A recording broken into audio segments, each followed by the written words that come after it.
Kaloka to. Magluluto kami ng ng, ang tawag dito? Tahong. Tahong ni Carla. Joke lang. Wala kami sibuyas. Mga Ito, pinabili ko siya sa palengke. Sabi ko, sibuyas, tanglad, at kamatis. Bakit may bawang? Ari ko ba? Bakit may bawang? Ang daming bawang dito. Tsaka luya. Sabi ko, sibuyas. Inulit-ulit ko pa. Sibuyas, kamatis, tanglad. Wala daw tanglad. Kaya ito na lang daw bawang yung binili niya. Kaloka tong inuutusan ko.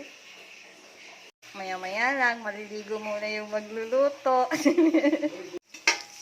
Ready to cook. Aray ko. Nananas. Ang taas na nga. Nahuli pa yung kamatis. Dapat nahuli yung kamatis kasi matagal maluto din. Ilagay mo na. Gusto ko maamoy yung... Bahay lang naman din. Gusto ko maamoy yung amoy ng sibuyas at sarapan. Di ba mabango? Oo.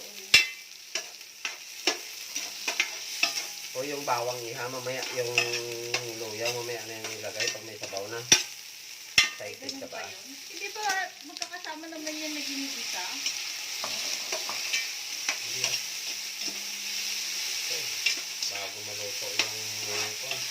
Kuha doon, 2 pizza ng tubig. Isang balde pala. Isang golden. Hindi ko nga. Parang marunong na ako mag-susunod. Luto na ito.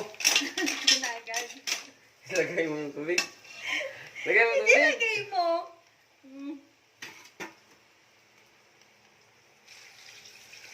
Tubig agad. Oh, kulang to. Oh, dagdagan mo. Pa? Dagdagan mo. Okay na yun. Ay sus! Kunti-kunti lang yan, Jin. Ah, sige. Malapit na. Oh, may tanglad na binili. Akala ko bumili ng sigarilyo. Pero talagang naghanap siya. Para masarap daw yung luto niyang, alam mo na, yung tahong-tahong. Lagay mo na. Asinan mo muna. Ito na nga kasi yung pink na asin.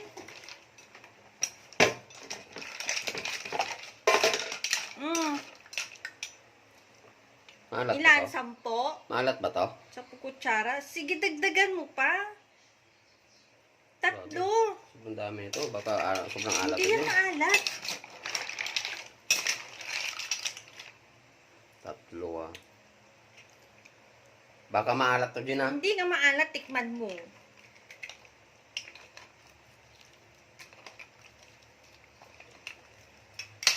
Ito na yan. Sige, tagkulang mo. Wow! Yummy, yummy, yummy. Pwede na to?